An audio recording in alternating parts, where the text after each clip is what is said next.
હું અત્યારે 6 મહિનાથી આ મેટ્રેસ મારી છોકરી માટે યુઝ કરું છું. એને ખેંચનો પ્રોબ્લેમ આવેલો હતો, તો એને અત્યારે દવા 4 મહિનાથી બંધ છે ને અત્યારે એને સારું છે.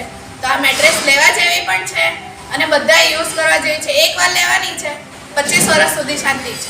ગુજરાત રાજ્યની અંદર છેલ્લા 8-10 વર્ષથી સોડા શોપોનું પ્રમાણ ખૂબ ચાલ્યું છે. નાના નાના બાળકો એનર્જી ડ્રિંકના નામે બજારમાં લિક્વિડ ફોર્મમાં વેચાતા અલગ અલગ પ્રકારના એનર્જી ડ્રિંકો, સોડાઓ અને ખૂબ વિપુલ પ્રમાણમાં ઉપયોગ કરવા લાગ્યા છે. આ તમામ વસ્તુઓને ગળી કરવા માટે ખાંડના સ્થાને એસ્પાર્ટમ જેવા ઘાતક કેમિકલોનો ઉપયોગ કરવામાં આવે છે. અને એસ્પાર્ટમ એટલું ઘાતક છે કે 200 કિલો ખાંડની કમ્પેરિઝનમાં જો તમારી પાસે 1 કિલો એસ્પાર્ટમ હશે તો 1 કિલો એસ્પાર્ટમ આ 200 કિલો ખાંડની પૂર્તિ કરી દેશે. અને એસ્પાર્ટમ જે છે એક વખત શરીરની અંદર જાય, આપણા શરીરની માંસપેશીઓને, આપણા શરીરની અંદર ખાસ કરીને હૃદયની કોરોનરી જે છે, કોરોનરી આર્ટરીઝ જે છે એ ભગવાને ખૂબ પતલી બનાવી છે.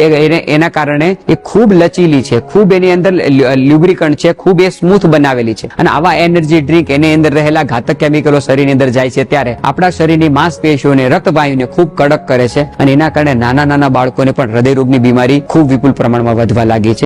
અમારી શાળામાં ગઈકાલે એક દુઃખદ ઘટના બની. ઇંગ્લિશ મીડિયમમાં ભણતી 8મા ધોરણની બાળકી અચાનક જ ચક્કર આવતા ચાલુ લેક્ચરમાં પડી ગઈ અને ક્રિટિકલ કન્ડિશન થઈ જવાના કારણે અમે એને હોસ્પિટલ લઈ ગયા અને ત્યાં હોસ્પિટલની અંદર એને મૃત જાહેર કરી. જે અમને ખૂબ જ દુઃખ છે કે આવી ઘટના બની